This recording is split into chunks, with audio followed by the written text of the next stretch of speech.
مختلف گروہوں میں بٹی ہوئی ہے، جبکہ اللہ سبحانہ و تعالیٰ کا فرمان ہے وَاعْتَصِمُوا بِحَبْلِ اللَّهِ جَمِيعًا وَلَا تَفَرَّقُوا، اے لوگو اللہ کی رسی کو مضبوطی سے پکڑ لو اور آپس میں فرقہ فرقہ نہ ہونا۔ لیکن امت مسلمہ جو اللہ کے رسول ایک امت چھوڑ کر گئے تھے، ایک جماعت چھوڑ کر گئے تھے، ایک طریقہ، ایک منہج، ایک اسلوب چھوڑ کر گئے تھے، امت مسلمہ میں آج مختلف آوازیں آتی ہیں، مختلف ہر بندہ اپنی نئی بات بتاتا ہے۔ امت مسلمہ کا یہ بہت بڑا نقصان ہے۔ امت مسلمہ اگر ایک صف میں ہوتی، ایک عقیدے پہ ہوتی، ایک منہج پہ ہوتی، ایک طریقے پہ ہوتی، امت مسلمہ اپنے فوائد کے لیے، اللہ کے دین کو غالب کرنے کے لیے متحد ہوتی، تو یقیناً اس کے اثرات ہر شخص کی ذاتی زندگی میں ہمیں نمایاں نظر آتے ہیں۔ ذرا پیچھے جائیے، رسول اللہ صلی اللہ علیہ وسلم کی محنت کو دیکھیے، قربانیوں کو دیکھیے۔ اللہ کے رسول 23 سالہ مختصر ترین دور کے اندر اس قوم کے اندر پیدا ہوئے جو قوم اس وقت کی بدترین لوگ میں شمار ہوتی تھی۔ عقیدہ کے لحاظ سے وہ بتوں کی پوجا کرتے تھے، دنیاوی لحاظ سے ان کا حال یہ تھا کہ چھوٹی چھوٹی باتوں کے اوپر جھگڑا ہو جاتا تو سالوں معاملہ چلتا، قتل و غارت ہوتی رہتی۔ بظاہر وہ کہتے تھے کہ ہم بنی ابراہیم میں سے ہیں، ابراہیم کے ماننے والے ہیں علیہ الصلوۃ والسلام، لیکن جن جن کاموں سے ابراہیم علیہ السلام نے محنت کر کے قربانیاں دی تھیں کہ ایک اللہ کی عبادت کے لیے اکٹھے ہو جاؤ، یہ عظیم اللہ تعالیٰ کا بزرگ جو خلیل اللہ کہلاتا ہے، اس نے اپنے اوپر کون سی قربانی ایسی ہے جو انہوں نے نہیں دی، کون سا تشدد ہے جو انہوں نے نہیں سہا۔ مقصد کیا تھا کہ لوگ ایک اللہ کو ماننے والے بن جائیں۔ امت مسلمہ کے لوگ یاد رکھیے، یہ بات، اس غلط فہمی کو دور کر لیجئے کہ امت مسلمہ صرف ہم نہیں ہیں، بلکہ اس سے پہلے جتنے بھی نبی آئے، جتنے بھی رسول آئے، ان کے ماننے والے تمام لوگ مسلم ہی تھے۔ رسول اللہ صلی اللہ علیہ وسلم کی دعوت بھی بالکل وہی دعوت ہے جو اس سے پہلے دوسرے انبیاء دے کر گئے ہیں۔ پوری مکی زندگی کے اندر رسول اللہ صلی اللہ علیہ وسلم کی زندگی کا محور، زندگی کا مقصد، منہج، طریقہ صرف یہی تھا، اے لوگو ایک اللہ کی عبادت کرنے والے بن جاؤ، دنیا کے اندر فلاح پا جاؤ گے۔ کہا گیا قولوا لا الہ الا اللہ تفلحوا، اے لوگو لا الہ کہہ دو تفلحوا، فلاح پا جاؤ گے۔ اسی دعوت کو لے کر رسول اکرم صلی اللہ علیہ وسلم 23 سالہ زندگی کے اندر مدینہ کی حد تک اور عرب ممالک کی حد تک اللہ کے رسول کے صلی اللہ علیہ وسلم کا پیغام دنیا کے اندر ایسے نمایاں ہوتا ہے کہ دین عرب کے اندر غالب ہو جاتا ہے۔ اور اس کے اوپر اللہ سبحانہ و تعالیٰ بھی اشارہ کرتے ہیں جاء الحق وزهق الباطل ان الباطل کان زہوقا، حق آ گیا، باطل مٹ گیا، اور باطل کا نام ہی مٹنے والا ہوتا ہے۔ رسول اللہ صلی اللہ علیہ وسلم کی وفات کے بعد اللہ کے رسول اپنی امت سے یہ وعدہ لے کر گئے تھے کہ اے لوگو تم فارغ مت بیٹھنا، دنیا کے اندر جہاں بھی کوئی انسان بستا ہے اس تک تم یہ پیغام جو میرا پیغام ہے میں لے کر آیا ہوں تم تک پہنچایا ہے۔ ہر شخص اپنے ذمہ یہ لے لے کہ اسے دنیا کے ہر کونے تک، ہر فرد تک، ہر شخص تک اس بات کو پہنچانا ہے، اور اس کی گواہی بھی لے لی۔ آخری حجت الوداع کے موقع کے اوپر رسول اکرم صلی اللہ علیہ وسلم فرماتے ہیں کہ اے لوگو تم کیا کہتے ہو کہ میں نے دین کی بات تم تک پہنچائی، صلح و خیرخواہی کی نس میں نے تک پہنچائی، گواہی مانگی لوگوں سے، 1 لاکھ سے زیادہ لوگ موجود ہیں، صحابی ہیں، سب بیک زبان ہو کر کہتے ہیں کہ اللہ کے رسول آپ نے نہ صرف پہنچائی بلکہ پہنچانے کا حق ادا کر دیا۔ پھر اللہ کے رسول فرماتے ہیں کہ فَلْيُبَلِّغُ الشَّاهِدُ الْغَائِبَ، اے لوگوں تم میں سے ہر شخص وہ اللہ کے دین کی بات کو پہنچائے ان تک جو یہاں پہ موجود نہیں ہے۔ اب یہ اتنی بڑی ذمہ داری ہے امت مسلمہ کی ذمہ کے اوپر۔ ہم نے کیا کیا؟ ہم سمجھتے ہیں کہ مولوی صاحب کھڑے ہیں، بس وہ جو فرمائیں گے بس وہی بات حق ہے، ہمارا اس سے کوئی تعلق نہیں ہے۔ ہم اپنی تجارت کریں گے، کاروبار کریں گے، ملازمت کریں گے، دنیا کے تمام معاملات ہم سلجھائیں گے، لیکن یہ دین کی بات کو پہنچانا، اللہ کے رسول کی بات کو پہنچانا، قرآن کی بات کو کھول کے لوگوں سامنے رکھنا، یہ چاہے ایک مخصوص طبقہ بنا دیا وہ بنا کے دے گا، ہمارا اس سے کوئی کام نہیں ہے۔ یاد رکھ لیجئے، رسول اکرم صلی اللہ علیہ وسلم کی زندگی دیکھ لیجئے، خلفائے راشدین کی تمام زندگی دیکھ لیجئے، اور اس کے بعد بھی سالوں تک آپ یہ پورا دیکھ لیجئے کہ اسلام کے اندر کوئی پیشہ ور خطیب مولوی صاحب نہیں ہوا کرتے تھے۔ یہ تو ہم نے بنا دیا کمزوریوں کی وجہ سے، خود تو کچھ آتا نہیں ہمیں۔ دنیاوی طور پہ ہم بڑے مشہور ہیں، بڑے ہوشیار ہیں، بڑے سیانے ہیں، ہر معاملے کے اندر، ہر فیلڈ کے اندر ہم بڑے ہی ہوشیار ہیں، بڑے ہی چالاک ہیں، ہم سمجھتے ہیں ہر چیز کے علم کو سمجھتے ہیں، اس کی اچھائی برائی کو ہم جانچ سکتے ہیں، لیکن دین کو پیچھے چھوڑ دیا۔ دین کا حال تو یہ ہے، بدقسمتی سے آپ سوچ لیجئے کہ آج کسی کے والدین فوت ہو جاتے ہیں، بھائی مر جاتا ہے، بیوی مر جاتی ہے، بچے فوت ہو جاتے ہیں، ہم اس قابل بھی نہیں ہیں کہ ہم ان کے لیے دعائے خیر کر سکیں، ان کے جنازے نماز جنازہ پڑھ سکیں۔ مجبور ہیں، مولوی صاحب جو پڑھائیں گے وہی ہم نے پڑھنا ہے۔ اسے اندازہ لگا لیجئے کہ ہمارا دین کے ساتھ کتنا تعلق ہے اور کتنا ہونا چاہیے تھا۔ ہم نے پروفیشن بنا دیا، لوگوں کو تنخواہ کے اوپر مقرر کر کے، مولوی صاحب آپ خطبہ دو گے، نمازیں پڑھاؤ گے، بس یہ آپ کا کام ہے، باقی اس کا کوئی معاملہ اور نہیں ہے۔ ہر مسلمان کے لیے ضروری ہے، اتنا علم ضروری ہے کہ وہ اپنے ماں باپ کا جنازہ پڑھا سکے، اپنے بچے اور بچیوں کا نکاح خود پڑھا سکے، اسلام کی بنیادی تعلیم کو حاصل کر سکے۔ کتنا ٹائم لگتا ہے اس کے اندر؟ دنیاوی چیز کو حاصل کرنے کے لیے ہم سالوں لگا لیتے ہیں۔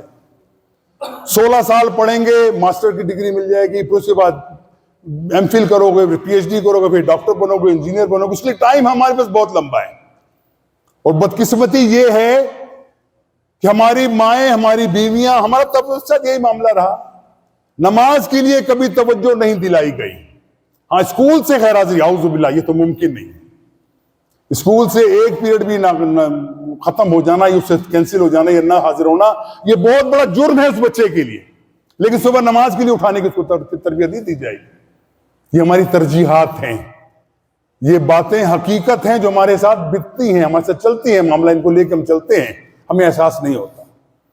تو یاد رکھیے، رسول اکرم صلی اللہ علیہ وسلم کی تربیت یافتہ لوگ جنہوں نے دنیا کے اندر دین کو غالب کرنے کا ایک عزم کیا تھا، وعدہ کیا تھا، ہم سب نے وعدہ کیا تھا کہ ہم نے اس کام کو لے کے آگے چلنا ہے، وہ کام کو ہم فراموش کر بیٹھے۔ اور جب دنیا اور دین کے اندر فرق پیدا کر دیا گیا کہ دنیاوی معاملات کچھ اور ہیں، دینی معاملات کچھ اور ہیں، دینی معاملات کے اندر ہم نے چند مخصوص لوگ مقرر کر دیے، وہ ہمیں بتائیں گے، ہر چیز بتائیں گے، دفن اور کیسے کرنا ہے، نماز جنازہ کیسے پڑھنا ہے، وہ بتائیں گے۔ دنیاوی معاملات کے اندر ہمارے ادا ہمارا اختصاص پیدا ہم نے کر لیا کہ دنیاوی طور پہ ہمارا معاملہ مختلف ہے۔ یہی وہ فتنہ ہے جس کو سیکولرزم کہتے ہیں۔ دیکھیں، عیسائیت ہو، یہودیت ہو یا ہندوازم ہو، اس کا ایک اپنے مذہب سے تعلق یقیناً ہے، لیکن وہ نظام کے ساتھ ان کا کوئی تعلق نہیں ہے بالعموم۔ ہم بھی یہ سمجھتے ہیں کہ جیسے عیسائیت ہے ایسے ہمارا اسلام بھی ایسے ہی ہے۔ مسلمان کے لیے ہم کیا سمجھتے ہیں کہ نماز پڑھو، روزہ رکھو، حج کرو، زکوٰۃ دو، بس صلی اللہ خیر صلی اللہ، اس کے علاوہ اور کچھ کام نہیں ہوں گا۔ یاد رکھیے، رسول اکرم صلی اللہ علیہ وسلم کے بعد صحابہ رضوان اجمعین ایک منہج کے اوپر چلنے والے تھے۔ رسول اللہ صلی اللہ علیہ وسلم نے ایک منہج کی طرف، ایک طریقے کی طرف دعوت دی تھی، جس پہ چل کے ان لوگوں نے اللہ تعالیٰ سے سرٹیفکیٹ حاصل کیا کہ رضی اللہ تعالیٰ عنہ، رضی اللہ عنہم عنہم، یہ وہ لوگ ہیں جن سے اللہ راضی ہو گیا، اور یہ وہ لوگ ہیں جو اللہ سے راضی ہو گئے۔ یہ سرٹیفکیٹ کس نے حاصل کیا تھا؟ رسول اکرم صلی اللہ علیہ وسلم کو چاہنے والوں نے، جنہوں نے راستے کے اوپر چل کے اپنی زندگی کو تبدیل کرنے کی کوشش کی، انہوں نے تمام کر کے دکھایا۔ اور ہم کیا سمجھتے ہیں کہ کیا وہ کافی نہیں تھا؟ اللہ کے رسول کے اوپر جو یہ آیت نازل ہوتی ہے، الیوم اکملت لکم دینکم واتممت علیکم نعمتی ورضیت لکم اسلام دینا، یہ آیت نازل ہوتی ہے کہ آج اللہ تعالیٰ نے تمہارے لیے دین کو مکمل کر دیا اور تمہارے اوپر انعامات کی بارش کر دی اور تم کو دین اسلام تمہارے لیے پسند کر لیا. اب سوچو وہ دین کون سا تھا جس کے اوپر چل کے تمام صحابہ رضوان اللہ اجمعین نے جنت کا سرٹیفکیٹ حاصل کرتے ہیں. اللہ تعالیٰ کو کہتے ہیں کہ میں نے ان کے لیے دین اسلام پسند کر لیا. وہ دین وہی تھا جو اللہ کے رسول بتلا کر گئے تھے, لیکن بعد میں ہم نے اس کے اندر بہت سی چیزیں اور ملا دی. وہی وجہ یہ ہے کہ ہم نے دین کو اور دین دنیاوی کی چیزوں کو علیحدہ علیحدہ کر دیا کہ یہ دین ہے, یہ دنیا ہے. حالانکہ اسلام کا معاملہ کیا ہے کہ اسلام کی کوئی عمل, چاہے وہ دنیا میں رہنے کا طریقہ کار ہو, کوئی حج کے حلال کمانے کا معاملہ ہو, دنیا کی معیشت ہو, معاشرت ہو, سیاست ہو, کوئی چیز بھی دین سے الگ قطعی طور پہ نہیں ہے. اسی پہ چل کے وہ لوگ کامیاب ہوئے اور ہم نے اسی کو چھوڑ کر دنیا کے اندر ناکامی آج ہمارا منہ چڑھاتی ہے.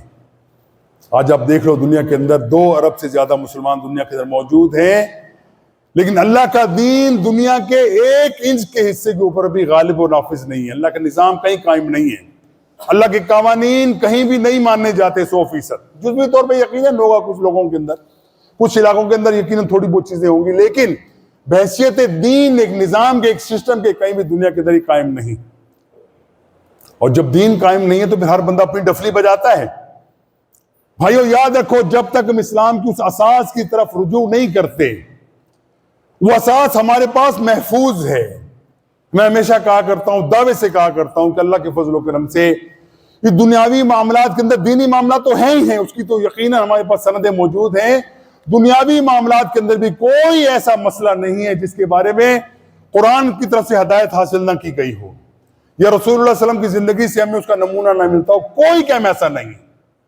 اگر کوئی ایسی بات ہے, اور یاد رکھیے اس کے اندر بھی ایک چیز کا مغالطہ نکلنا ضروری ہے, اس دنیا کے اندر جو کام ایسے ہیں جو ہم اس لیے کرتے ہیں کہ اس سے ہمیں اجر ملے گا, اللہ تعالیٰ اس کو ہمیں ثواب دے گا, عبادت نیکی سمجھ کے کرتے ہیں, اس کے لیے سند ضروری ہے. یاد رکھیے ہر وہ کام جس کو ہم اس نیت سے کرتے ہیں کہ اس میں ہمیں ثواب ملے گا, اگر اس کی سند نہیں ہے تو یہ کام بدعت پر شمار ہوتے ہیں. ہر وہ کام جو اللہ کے رسول نے نہیں کیا, وہ ثواب کی نیت سے ہم کرتے ہیں, وہ تمام کام بدعت کہلاتے ہیں. اور بدعت کے بارے میں جو ہمیشہ خطبے کے اندر کہا جاتا ہے, کل بدعت ضلالہ, ہر بدعت جو ہے وہ گمراہی ہے, وہ کل ضلالۃ فی النار, اور ہر گمراہی جو ہے وہ جہنم میں لے کے جانے والی. یاد رکھو آج دنیا کے اندر مسلمان اگر مختلف گروہوں میں بٹا ہوا ہے, یہ ندا قرآن لگاتا ہے, فاعتصموا بحبل اللہ جمیعا, اے لوگوں اکٹھے ہو جاؤ. اگر تم اکٹھے نہیں ہوتے, ایک عقیدے پہ نہیں آتے, ایک طریقے پہ نہیں آتے, جس طریقے کے بارے میں تمہارے پاس سند اللہ کے رسول کی بتمام کمال موجود ہے, دلائل کے ساتھ موجود ہے, اگر تم نہیں آتے, اس کا مطلب ہے کہ تم اللہ کے راستے, اللہ اور اللہ کے رسول کے راستے پر چلنا ہی نہیں چاہتے. یاد رکھو یہ بات معمولی بات نہیں ہے. جن لوگوں نے اللہ کے رسول کی بات کو مانا اور جنت کے حقدار ٹھہرے, وہ راستہ آج بھی کھلا ہے. اللہ کے رسول کی اتباع کے لیے تیار ہو جاؤ, ہر چیز کا معاملے کا حل تمہارے پاس آج بھی موجود. اگر اس طرح آپ کا ذہن نہیں مانتا تو اپنے ذہن کا علاج کروانا پڑے گا پھر آپ کو, کہ ہم کس کو حق سمجھتے ہیں, کس کو نمونہ سمجھتے ہیں, ہمارے لیے آئیڈیل کون ہے. اگر ہمارے لیے آئیڈیل اللہ کے رسول کی ذات ہے تو پھر ہمارا یہ بنیادی وصف ہونا چاہیے کہ ہم اللہ کے رسول کی تعلیمات کو جاننے کے لیے, محنت کرنے کے لیے, کھوج لگانے کے لیے محنت کریں, تگدو کریں, ڈھونڈیں کہ وہ کون سا راستہ ہے جو اللہ کے رسول بتلا کر گئے. رسول اللہ صلی اللہ علیہ وسلم فرماتے ہیں کہ دنیا کے اندر اس سے پہلے بنی اسرائیل 71 اور 72 فرقوں میں تقسیم ہوئی, امت مسلمہ 73 فرقوں میں تقسیم ہو جائے گی. آپ بھائی سوچو دنیا کے اندر کتنے فرقے ہیں, گنوانا شروع کر دو, انگلیوں بھی گنواؤ, گن نہ پاؤ اتنے فرقے ہمارے یہاں موجود. اور ان تمام فرقوں سے نکلنے کا حل کیا ہے؟ ان تمام فرقوں سے نکلنے کا حل صرف کے علاوہ اور کوئی نہیں ہے کہ تم اللہ کے رسول کی بات کو ماننے کے لیے, بلا شرط ماننے کے لیے تیار ہو جاؤ. قرآن نے جو کچھ ارشاد فرمایا اس کو ماننے کے لیے دل سے تیار ہو جاؤ, رسول اکرم صلی اللہ علیہ وسلم کی اتباع کرنے کے لیے دل سے تیار ہو جاؤ. اگر تم اس وقت توجہ کر دو گے تو اللہ تعالیٰ تمہیں فرقہ واریت کے زہر سے باہر نکال دے گا. یہی وہ راستہ ہے جو تمام صحابہ لے کر چلے, وہی راستہ ہے جو تقریباً 300-400 صدیوں تک اس پوری امت مسلمہ کے پاس ایک منہج تھا, ایک طریقہ تھا, ایک راستہ تھا, کوئی اور دوسرا راستہ نہیں تھا. بعد میں فرقوں میں بٹنا شروع ہو گئے لوگ, اور فرقوں کا زہر اتنا بڑا ہوا جس کے بارے میں قرآن کہتا ہے کل حزب بما لدیہم فرحون, یہ عجیب بات ہے کہ ہر گروپ، ہر فرقہ اپنے آپ کو سمجھتا ہے کہ میں ہی حق کے راستے پہ ہوں، اس کے اوپر وہ خوش بھی بہت ہے. لیکن یاد رکھو حق صرف وہ ہے جس کے پیچھے اللہ کے رسول کی سند موجود ہے. من عمل عملا ولیس علیہ امرنا فہو رد. جس شخص نے کوئی ایسا کام کیا جس کام کے پیچھے اللہ کے رسول کی سند موجود نہیں ہے فہو رد، وہ مردود ہے، اس کو کوئی بھاؤ نہیں ڈالا جائے گا. بھائیو یہ باتیں تکرار کے ساتھ سامنے کی جاتی ہیں، کس لیے کی جاتی ہیں؟ تاکہ ہمارے دل کے اندر اللہ کے رسول سے سچی محبت پیدا ہو جائے. ہم یہ واقعی سمجھیں کہ ہماری زندگی اور آخرت کا دار و مدار صرف اس پہ ہے کہ ہمارے تعلقات اللہ کے رسول کے ساتھ کتنے تھے.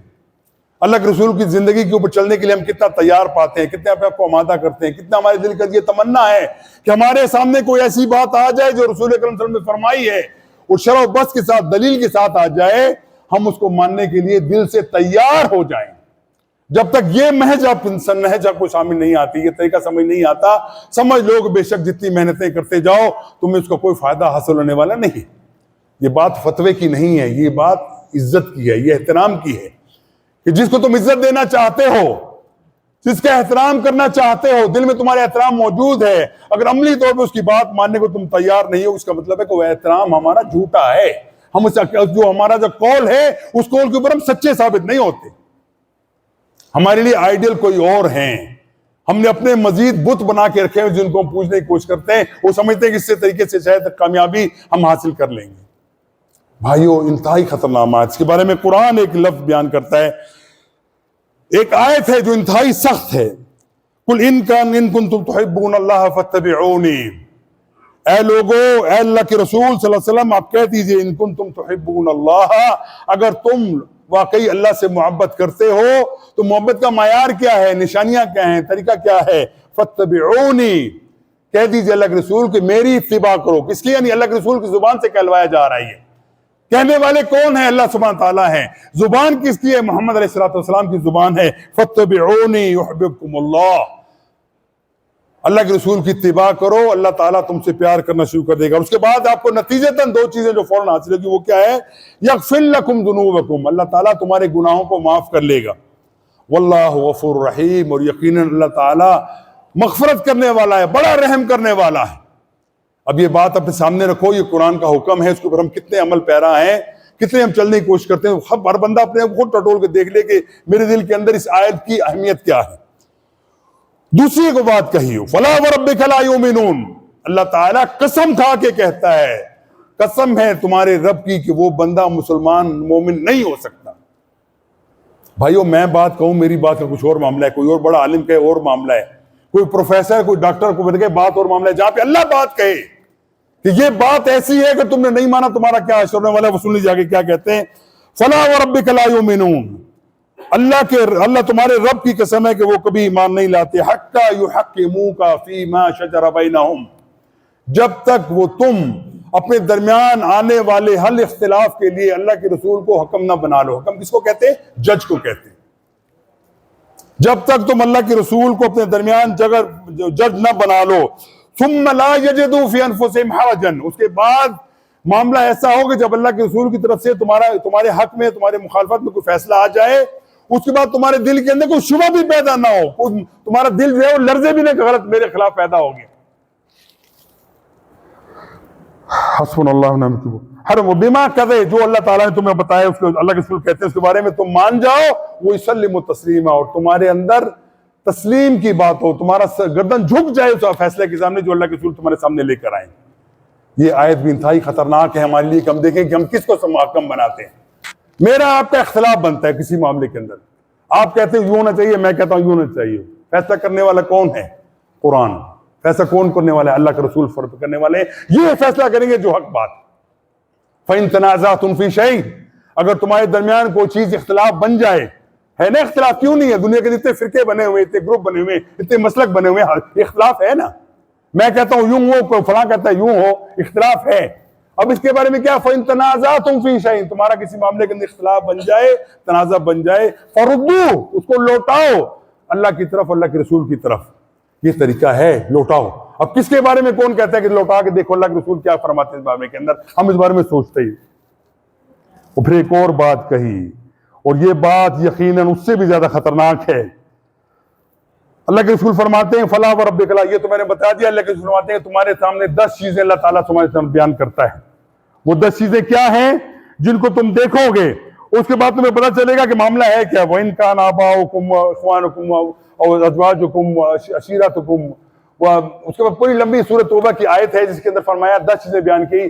اے لوگوں، پھر فرمایا اللہ کے رسول سے کہا گیا کہ اللہ کے رسول فرمائیے، ان سے کہہ دیجئے اگر تمہارے ماں باپ، تمہارے بیویاں، تمہارے بچے، تمہارا گھر، تمہاری جائیداد، تمہاری تجارتیں اور تمہارے وہ گھر جو تمہیں بڑے شوق سے بنائے، وہ تجارت جس کو ہمیشہ ڈوبنے کا تمہیں احساس رہتا ہے، اگر یہ تمام چیزیں تمہیں 3 چیزوں سے زیادہ عزیز ہیں تو پھر کیا ہے؟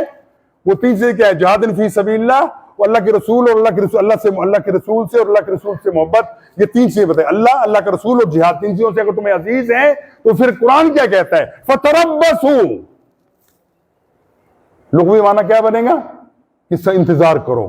اور جس کا اصل جو معاملہ بچہ لغوی جو معاملہ بنتا ہے وہ کیا بنے گا؟ فتربصوا، دفع ہو جاؤ حتی یاتی اللہ بامرہ، حتیٰ کہ اللہ تعالیٰ کا حکم آ جائے. اور تمہیں اللہ تعالیٰ کبھی بھی معاف نہیں کرے گا کہ تمہیں یہ حرکتیں.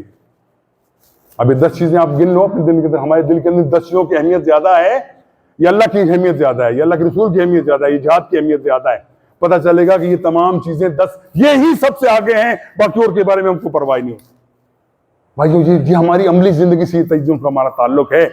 ہم دیکھیں، خود غور کریں، اور یہ مت سمجھو کہ تمہارے سامنے ایک بات کی تم سب ہاں جی بڑی اچھی بات ہے، اس کے بعد مجھ سے بات نکل کے تم بھول جاؤ. اس کو اپنے پلے باندھ لو کہ قیامت والے دن تمہارے خلاف یہ چیزیں گواہی بن کے آئیں گی کہ تمہیں یہ بتلایا گیا تھا کہ اللہ کے رسول کی بات کے علاوہ تمہیں کس طرف نہیں جانا.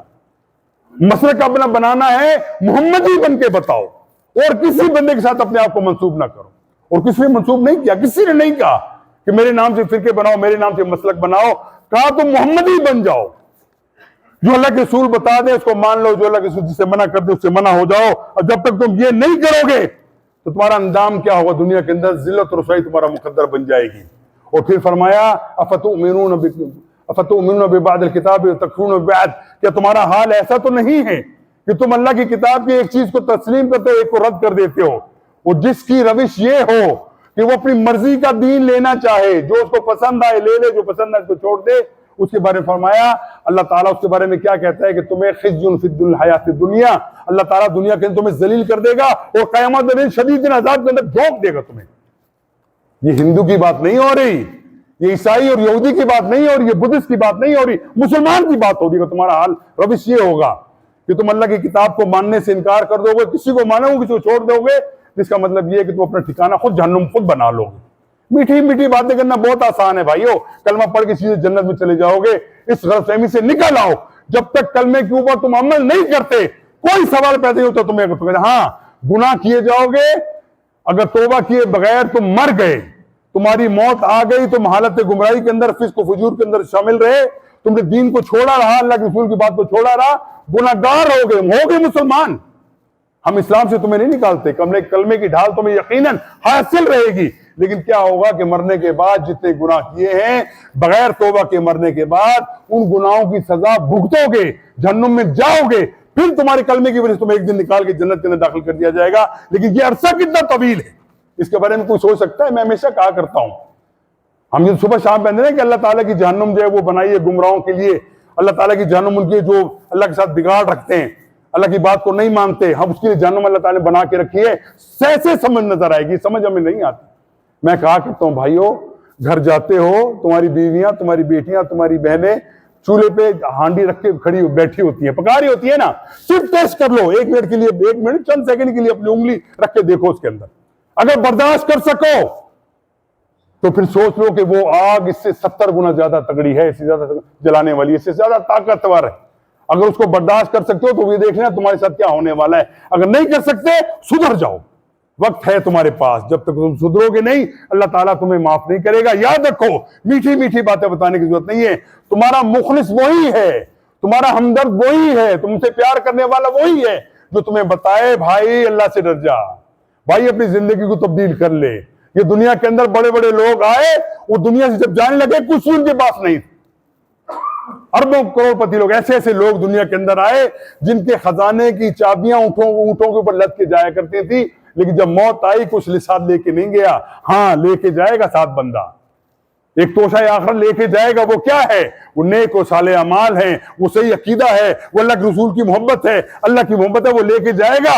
اگر وہ اس راستے پہ چلے گا تو یقیناً ہم سمجھتے ہیں کہ اللہ تعالیٰ ان لوگوں میں شامل کرے گا جن کے اوپر اللہ تعالیٰ کا انعام ہوا ہے۔ اس کو بلا اگر سمجھو کر لوگے تو اس غلط فہمی سے باہر نکل آؤ۔ اپنے آپ کو جب تک درست نہیں کرو گے، دنیا کی تمام بھلائیاں تمہیں کچھ فائدہ نہ پہنچا سکیں گی، اور اگر تم اس راستے پہ چلے، اللہ تعالیٰ تمہارے چھوٹے چھوٹے عملوں کو بھی بہت بڑا بنا کے دکھا دے گا تمہیں۔ اصل چیز کیا ہے؟ عقیدے کا درست ہونا، ایک اللہ کے اوپر ایمان لانا، اللہ کے رسول سے سچی محبت ایسی کرنا جس کے بارے میں ہم کسی بارے میں سوچ بھی نہ سکیں، لیکن بدقسمتی سے یہ سوچا جا سکتا ہے، دیکھا جا سکتا ہے۔ مجھ سمیت ہم لوگوں کا حال بہت ہی برا ہے۔ میں کہتا ہوں کسی کے اوپر وہ مت کرو، اپنے دل کے اندر ٹول کے دیکھو۔ میں ہمیشہ کہا کرتا ہوں بھائیوں کو بھی، رات کو سونے سے پہلے 10 منٹ کے لیے وہ کہتے ہیں مراقبہ کر لو، ذرا آنکھیں بند کر کے اکیلے بیٹھے ہو، ذرا سوچو میں پیدا کس لیے ہوا تھا، میری زندگی کیسے گزری ہے، میں دنیا کے اندر کیا کمایا، کیا میں نے نقصان کیا، اس تمام معاملات کے اندر اللہ کا کتنا حق تھا جو میں نے پورا کیا، جتنا حق نہیں تھا میں نے پورا نہیں کیا۔ خود فیصلہ تمہیں کر لو کہ تمہارے ساتھ کیا ہونے والا ہے۔ کاش کہ ہمارے دلوں کے اندر یہ چیز پیدا ہو جائے کہ واقعی ہم اللہ کے رسول کی بات کو ماننے والے تیار ہو جائیں۔ اس کے بعد اللہ کے رسول کی بڑی عظیم حدیث ہے، وہ بھی سمجھ لیجئے۔ اللہ کے رسول فرماتے ہیں کل الناس يدخلون الجنہ الا من ابا، تمام لوگ جنت میں چلے جائیں گے الا من ابا، سوائے اس کے جو خود انکار کر دیں۔ ابھی کتنی عقل کی بات کوئی کہتا ہے یہ؟ یعنی اب ایک بندہ کہہ رہا ہے کہ تمام لوگ انسان جو ہیں وہ جنت میں چلے جائیں گے سوائے ان کے جو خود انکار کر دیں۔ اللہ کے رسول فرماتے ہیں جب یہ کہا صحابہ بڑے حیران ہوئے، یا رسول اللہ ایسا دنیا کے اندر کوئی شخص ہے جو خود کہے میں جنت میں نہیں جاتا؟ اللہ کے رسول کو جواب سنیے، کہتے ہیں یاد رکھو جو بندہ بھی اس دنیا کے اندر آتا ہے وہ 2 کام کرتا ہے، اور اس کے بعد کیا ہے کہ جو جنت میں جانے سے انکار کرنے والا، من اطانی دخل الجنہ، جس نے میری اطاعت کی، میری بات کو مانا بغیر دلیل کے مانا۔ یہ ایسا نہ ہو کہ ہم نے ٹھیکیدار انسپیکٹر بنا کے رکھے ہوں، اللہ کے رسول کی فلاں بات مانیں گے کہ ہمارے امام نے کہا ہے تو مانیں گے ورنہ نہیں مانتے۔ انسپیکٹر کی ضرورت نہیں ہے وہاں پہ، اللہ کے رسول کی بات کو ماننا بدون شرط، بغیر کسی شرط کے، بغیر کسی ہیل حجت کے۔ جب اللہ کے رسول کا فیصلہ آ جائے تو آپ نے ماننا یہ ہے اصل میں، من اطاعنی دخل الجنہ، جس نے میری اطاعت کی دخل الجنہ، ومن عصانی، اور جس نے میری نافرمانی کی، میری بات کو ماننے سے انکار کر دیا، فقط ابا، اس نے سمجھو جنت میں جانے سے انکار کر دیا۔ اب یہ حدیث سامنے رکھیے اور ہم میں سے ہر بندہ ذرا دل کو ٹٹول کے دیکھیے کہ ہم اللہ کے رسول کی بات کو ماننے کو تیار ہیں۔ ہماری نماز، ہمارا روزہ، ہمارا حج، ہماری دنیا کے معاملات، ہمارا کھانا پینا، اٹھنا بیٹھنا، حکومت، معاشرت، سیاست، یہ تمام چیزیں اللہ کے رسول کی زندگی سے مطابقت رکھتی ہیں؟ پتہ چلے گا نہیں رکھتی بھائی، ہم کسی اور راستے پہ چلنے والے لوگ ہیں۔ تو متبع ہو جاؤ، متنبع ہو جاؤ، آگاہ ہو جاؤ، وارن کیا جاتا ہے آپ لوگوں کو کہ اپنے آپ کو بچا لو، اور کوئی پتہ نہیں کس وقت اجل آ جائے، کوئی پتہ نہیں کس وقت تمہاری موت آ جائے، کس وقت تمہارے دنیا کے اندر حساب کتاب ختم ہو جائے۔ نہ جوانی دیکھی جاتی ہے، نہ بچپن دیکھا جاتا ہے، نہ بڑھاپا دیکھا جاتا ہے۔ جب اللہ کی طلب آ گئی تو گیا، معاملہ ختم ہو گیا، اس وقت تمہیں کوئی جگہ نہیں۔ اور ایک اور بات سن لو، ہماری اتنی گناہوں کے باوجود، اتنی نافرمائیوں کے باوجود، اتنی گمراہیوں اور فسق و فجور کے باوجود، اللہ سبحانہ تعالیٰ نے ہمارے لیے کتنا عظیم معاملہ رکھا ہے۔ رسول اللہ فرماتے ہیں کہ اللہ تعالیٰ فرماتے ہیں، حدیث قدسی ہے، اے لوگو اگر تم گناہ کرنا چھوڑ دو، اللہ تعالیٰ کہتا ہے کہ میں ایسی مخلوق پیدا کروں جو گناہ کرے اور مجھ سے معافی مانگے۔ اللہ تعالیٰ کو یہ ادا بڑی پسند ہے انسان کی۔ گناہ ہو گیا فوراً رجوع کرو اللہ کی طرف، فوراً اللہ کی طرف رجوع کرو، اللہ مجھ سے غلطی ہو گئی میں معاف کر دو۔ اللہ تعالیٰ کہتے ہیں کہ جو گناہ سچے دل سے بندہ اگر گناہ کرتا ہے، سچے دل سے معافی مانگ لیتا ہے، اللہ تعالیٰ اس کے تمام گناہوں کو فوراً معاف کر دیتے ہیں۔ کتنی عظیم بات ہے۔ کوئی ہوتا ہے کبھی دنیا کے اندر اپنی کے دیکھا، آپ کہیں ملازمت کرتے ہوں، آپ کا باس ہے، اسے 2-3 دفعہ اس کا گڑبڑ آپ کر جائیں، اس کی بات نہ مانیں، یہ جو کہے اس کی بات کا انکار کر دیں، یا اس کے بات کو صحیح طریقے سے امپلیمنٹ نہ کریں، کیا کرے گا؟ اٹھا کے باہر پھینک دے گا آپ کو وہ اپنے ساتھ نہیں چلنے دے گا کہ یہ نافرمان ہے، میری بات نہیں مانتا۔ لیکن اللہ سبحانہ تعالیٰ کی عظمت کو دیکھیے، قربان جائیے اللہ تعالیٰ کی عظمت کے اوپر۔ وہ رحیم، ایسے نہیں کہ نام اس کا رکھا گیا، رحمان اور رحیم، یہ جس کی رحمت کا تھاکے مارتا ہوا سمندر ہمارے سامنے ہے، وہ ہمارے تمام گناہوں کو یکدم مٹا کے ہمیں جنت میں داخل کرنے والا بنا دے گا، بشرطے کہ ہم سچے دل سے توبہ کریں۔ یاد رکھو، اللہ کے رسول فرماتے ہیں اللہ تعالیٰ معاف نہیں کرتا دو چیزوں کو معاف نہیں کرتا جب تک اسے توبہ نہ کر لی جائے. باقی گناہ ہوتے جائیں اللہ معاف کر دے گا. گناہ جب توبہ کرو گے مال دے گا. ایک شرک اللہ تعالیٰ کبھی معاف نہیں کرتا. جو بندہ اس حالت کے اندر دنیا سے رخصت ہوا کہ اس کے عقیدے کے اندر شرک تھا, کبھی بھی اس کو اللہ تعالیٰ معاف نہیں کرے گا. کبھی اس کو دوبارہ جنت میں نہیں جائے گا, بے شک اسے کلمہ پڑھا ہو. اگر اسے شرک کیا ہو کبھی معاف نہیں کرے گا. دوسری بات یاد رکھو, اس چیز کو بڑا ہلکا سمجھتے ہیں. دنیا کے اندر حقوق العباد اگر آپ نے معاف نہیں کروائے اللہ تعالیٰ معاف نہیں کرے گا. یاد رکھو, کسی بندے کا آپ نے حق کھایا, کسی بندے کے ساتھ آپ نے زیادتی کی, کسی کی چغلی کی, کسی غیبت کی, کسی کا مال ہڑپ کیا, کسی کا جھوٹ بولا, کسی کا دل دکھایا, جب تک آپ مجھ سے معافی تلافی یہاں نہیں کر لو گے اللہ تعالیٰ معاف نہیں کرے گا. یہ دو چیزیں یاد رکھو. دنیا کے اندر تم کسی کا ظلم کر لو گے, وہ مسکین ہے, تمہارا دامن نہیں پکڑ سکتا, تمہاری گردن نہیں پکڑ سکتا. عدالتیں موجود ہیں, وہ بھی باطل شیطانی عدالتیں ہیں, آپ کو انصاف نہیں دلا سکتی. مت سمجھیے کہ مظلوم کا سارا معاملہ ضائع ہوا. مظلوم کو حق اللہ تعالیٰ دے کے رہے گا. وہ قیامت والے دن دے گا. اور کیسے دے گا؟ اللہ کے رسول فرماتے ہیں کہ جنت دوزخ کے اس میں حشر کے میدان لگا ہوا ہوگا. لوگ آتے ہوں گے, لوگ آئیں گے اور اپنے سرٹیفکیٹ حاصل کر کے جاتے ہوں گے. اللہ کے رسول تخت پہ بیٹھے تشریف فرما ہوں گے. دور سے لوگ آتے ہوئے نظر آئیں گے, جن کے چہرے چمکتے ہوں گے, جن کے ہاتھ پاؤں چمکتے ہوں گے, وضو کی وجہ سے, نماز کی وجہ سے, سجدوں کی وجہ سے. اللہ کے رسول خوشی کا اظہار کریں گے, دیکھو میری امت کے لوگ آ گئے. دور ان کے چہرے نظر آ رہے ہیں, یہ میری امت کے ہیں. ابھی وہ اللہ کے رسول کے قریب نہ پہنچے ہوں گے, درمیان میں پردہ حائل کر دیا جائے گا, درمیان میں دیوار کھڑی کر دی. دو الفاظ آتے ہیں, پردہ ہو گیا, دیوار کھڑی کر جائے گی. پھر اللہ کے رسول کو بتائے گا, یا رسول اللہ آپ کو معلوم نہیں, یہ آپ کی امت تو ضرور ہے, لیکن انہوں نے ایسے ایسے کام کیا اپنی امت کے اندر, نئے نئے چیزیں پیدا کی. اللہ کے رسول یہ سنیں گے تو کہیں گے سحقن سحقن من غیر بعدی, ان کو مجھ سے دور لے جاؤ, ان کا میرا مجھ سے کوئی تعلق نہیں. اور یاد رکھو ایک اور معاملہ جو انتہائی خطرناک ہے. ایک بندہ دنیا سے رخصت ہوگا, عقیدہ بھی درست ہے, اعمال بھی درست ہیں, زندگی بھی اسے صحیح طریقے سے گزاری ہے, لیکن کچھ لوگوں کے حقوق کھا کے آیا ہے, کچھ لوگوں کا مال کھا کے آیا ہے, کچھ لوگوں کے ساتھ زیادتی کر کے آیا ہے.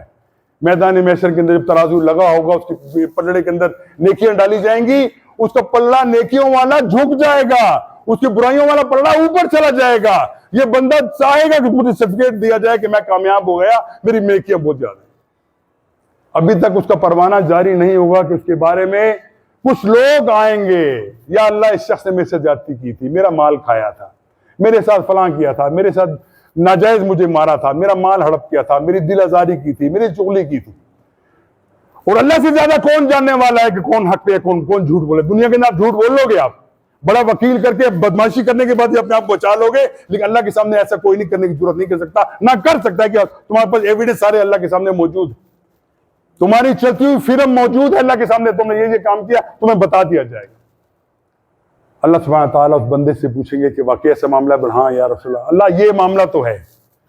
وہ پھر کیا ہوگا, اس بندے کی برائیاں لے کے اس کے اندر اس کے ترازو میں ڈال دی جائیں گی. اور اس کے بعد جب معاملہ ایسا ہوا کہ اس کے مطالبات کرنے والے باقی ہوں گے, وہ ایسا وقت آئے گا کہ اس شخص جو نیکیاں بھرا ہوا پلڑا اس کا اونچا ہوا تھا, نیچا ہوا تھا, وہ خالی ہو جائے گا. تمام نیکیاں لوگوں کو تقسیم کر دی جائیں گی جنہوں نے دنیا کے اندر زیادتی کی تھی, جنہوں نے دنیا کے اندر حقوق العباد کا خیال نہیں کیا تھا, اس کا وہ پلڑا خالی ہو جائے گا. نیکیاں پھر اس کے بعد باقی بچیں گی نہیں, کیا دے دیں, لوگ پھر بھی کھڑے ہوں گے. پھر کیا ہوگا؟ سوچا وہ عادل ہے نا, اس سے جیسا عدل دنیا کے اندر کوئی کر سکتا ہے؟ ممکن نہیں. اس کے بعد کیا ہوگا کہ لوگوں کے گناہ لے کے اس کے پلڑے میں ڈالنا شروع ہو جائیں گے. اور اس کے بعد جب اس کا گناہ والا پلڑا بہت نیچے ہو جائے گا, اس کو جہنم میں دھکیل دیا جائے گا, یہ اس کا انجام نکلے گا. میں ہمیشہ کہا کرتا ہوں بھائیوں, وہ العادل ہے جس کو بولتے ہیں بہت زبردست جسٹس کرنے والا ہے, اس سے بڑا جسٹس کرنے والا دنیا کے اندر. میں ہمیشہ ایک مثال دیا کرتا ہوں, کام ٹائم زیادہ ہو جاتا ہے, میں مثال دیا کرتا ہوں کہ عدل کیا ہے اور عدل کیسے کیا جاتا ہے. یعنی ایک بندہ ہے, وہ نکلتا ہے گھر سے باہر, وہ 10 بندوں کو قتل کر دیتا ہے. اب وہ بندہ پکڑا گیا, کہہ دیا جی میں نے قتل کیا ہے. دنیا کے اندر جسٹس کیا ہے اس کی؟ آپ اس کی گردن اڑا دیں گے, گولی مار دیں گے, سولی پہ چڑھا دیں گے, اس کو آپ قتل کر دیں گے. یہ انصاف ہوا؟ نہیں ہوا. اس نے 10 بندے قتل کیے, اس کی ایک جان گئی, انصاف تو نہیں ہوا نا. یہ ان کا انصاف قیامت والے دن ہی ہو سکتا ہے. یا دنیا کے اندر جن کو قتل کیا وہ لوگ معاف کر دیں, اگر وہ معاف نہیں کرتے قیامت والے دن کو پکڑا جائے گا، پھر اس کو وہاں پہ ایسی سزا دی جائے گی کہ ایک دفعہ قتل ہوا پھر زندہ ہوا. جیسے رسول اکرم سے فرماتے ہیں جب میں معراج پہ گیا تو میں نے لوگوں کو دیکھا کہ ایک لوگوں کے بندوں کے سر کے اوپر گرز مارا جاتا ہے، وہ چکنا چور ہو جاتا ہے، اس کی ہڈیاں پسلی ایک ہو جاتی ہے، پھر دوبارہ اس کو نیا اللہ تعالیٰ جسم دیتا ہے، آگ میں ڈالا جاتا ہے، جل کے بھسم ہو جاتا ہے، پھر اللہ تعالیٰ اس کو نیا جسم دیتا ہے، پھر سزا اس کو دی جاتی ہے. اس طرح انصاف اس کو ملے گا. یہ انصاف ہم دنیا کے اندر نہیں دے سکتے. لہذا یاد رکھو عقیدہ درست ہونا انتہائی ضروری، حقوق العباد کا خیال کرنا انتہائی ضروری. اس کے بعد اللہ تعالیٰ سے ہمیشہ دعا مانگو، معافیاں مانگو. یا اللہ کمزور ہیں، یا اللہ ہمارے مصائب ہیں، مشکلات ہیں، یا اللہ جب تک تو نہیں ہم پہ رحم کرے گا ہم کسی رحم کے قابل نہیں ہیں، لیکن تو ہی رحم کرنے والا ہے، تو ہی ہماری زندگی کو سنوارنے والا ہے. ہماری نیکیوں کو مت دیکھ، اپنے رحم کی بارش ہمارے اوپر فرما. ہماری زندگی کیا ہے، ہم تو ہمیشہ تیرے گستاخ رہیں، ہمیشہ ہمارا معاملہ تیرے ساتھ ایسا نہیں رہا جو ہونا چاہیے، تیرے رسول کے ساتھ محبت کا درجہ نہیں ہوا جو ہونا چاہیے. لیکن اللہ تعالیٰ تمہارے دلوں کو جانتا ہے، دلوں کو صاف کر لو. اللہ تعالیٰ سے معافی مانگو، اللہ تعالیٰ معاف کرنے میں قادر ہے، وہ یقیناً معاف کر دے گا. وآخر دعوانا الحمدللہ رب العالمین. ربنا آتنا